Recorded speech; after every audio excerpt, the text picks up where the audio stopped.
Sofa নিয়ে গেছে ওখান থেকে। এখানে কম্পিউটার ছিল, এখানে সিপিএ, এখানে প্রিন্টার, এখানে হলো মনিটর। প্রিন্টারটা ফালায় ভাঙছে, আর ওই ল্যাপটপ ছিল ওটাতে।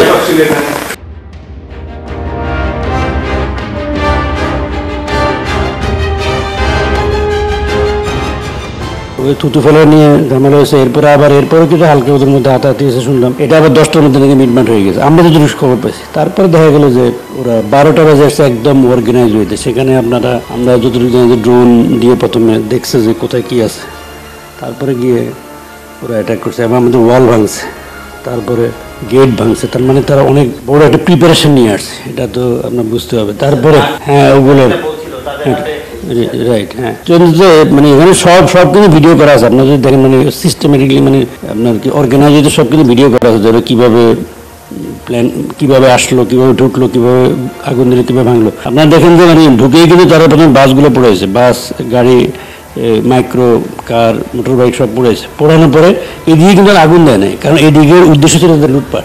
যেটা হয়েছে ধরেন রাতের বেলা, আমরা যেটা খবর পাইছি যে রাতের 12টা বাজে কিন্তু হলের গেট খুলে দেওয়া হয়েছে। নর্মালি তো হল বন্ধ থাকে, 10টার পর থেকে বন্ধ থাকে। যখন গেট খুলে দেওয়া হয়েছে তার মানে ওটা কিন্তু ওখান থেকেই এক ধরনের, বুঝতে পারছেন, মানে ওখান থেকেই কিন্তু এক ধরনের মানে ইনডাইরেক্ট একটা পারমিশন ছিল আর কি, যে তোমরা এসে এখানে এটা করে। হলের কারণেই কিন্তু এত স্টুডেন্ট একসাথে অর্গানাইজ হয়েছে। নর্মালি যারা স্টুডেন্ট যারা ক্লাস করে চলে যায় এরা সাধারণত এগুলোতে খুব বেশি ইনভলভ থাকে না।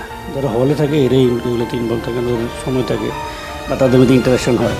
পদ্মা সেতু, মেট্রো রেল এবং এলিভেটেড এক্সপ্রেসওয়ে নির্মাণের গর্বিত অংশীদার বসুন্ধরা সিমেন্ট। এটা হল থেকে কিন্তু রাতের 12টার পরে আসছে।